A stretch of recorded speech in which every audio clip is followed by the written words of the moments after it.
ರಾಜ, ಈ ಇನ್ವಿಟೇಷನ್ ನೋಡಿ ಏನೂ ಪ್ರಯೋಜನ ಇಲ್ಲ. ನಡೆಯೋ ಕಾರ್ಯ ನಡೆಯುತ್ತೆ.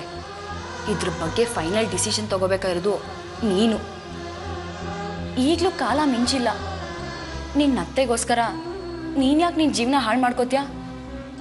ನೀನು ಒಂದೇ ಒಂದು ಮಾತು ಹೇಳು, ಆ ಶಿವಾನಿ ನಿನಗಿಷ್ಟ ಇಲ್ಲ ಅಂತ. ಈ ಮದುವೆ ಹೇಗೆ ನಿಲ್ಲಿಸೋದು ಅನ್ನೋದು ನಾನು ನೋಡ್ಕೋತೀನಿ. ನೋಡು, ಜೀವನದಲ್ಲಿ ಒಂದೇ ಸಲ ಮದುವೆ ಆಗೋದು, ಅದು ನಾವು ಇಷ್ಟಪಟ್ಟವ್ರ ಜೊತೆ ಸಂತೋಷವಾಗಿ ಆಗಬೇಕು. ಅದನ್ನು ಬಿಟ್ಟು ನಮ್ಮ ಸಂತೋಷನೆಲ್ಲ ಹಾಳು ಮಾಡಿಕೊಂಡು ಇಷ್ಟ ಇಲ್ಲದೆ ಇರೋರನ್ನ ಮದುವೆ ಆಗೋದಲ್ಲ. ನೀನು ಹೇಗಿದ್ರೂ ರಾಣಿನ ಪ್ರೀತಿಸ್ತಿದ್ಯಾ, ಅವಳನ್ನೇ ಮದುವೆ ಆಗ್ತೀನಿ ಅಂತ ಕೂಡ ಹೇಳಿದ್ಯಾ. ಸುಮ್ಮನೆ ಮನಸ್ಸಲ್ಲಿ ನೋವು ಇಟ್ಕೊಂಡು ಯಾಕೆ ಒದ್ದಾಡ್ತಿದ್ಯಾ?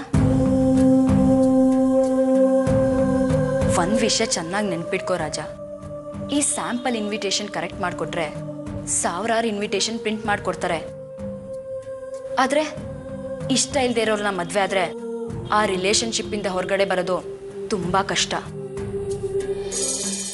ಅದಕ್ಕೆ ಹೇಳ್ತಿದ್ದೀನಿ, 1 ಸಲ ಅಲ್ಲ 100 ಸಲ ಯೋಚನೆ ಮಾಡಿ ನಿನ್ನ ನಿರ್ಧಾರ ಬದಲಾಯಿಸ್ಕೊ.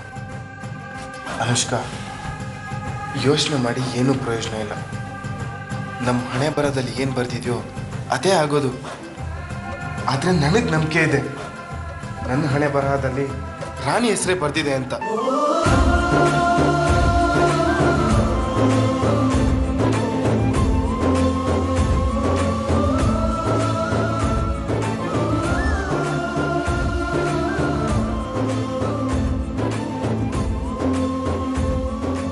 ರಾಜ, ಹಣೆ ಬರ ನಂಬ್ಕೊಂಡ್ರೆ ಏನೂ ಪ್ರಯೋಜನ ಇಲ್ಲ.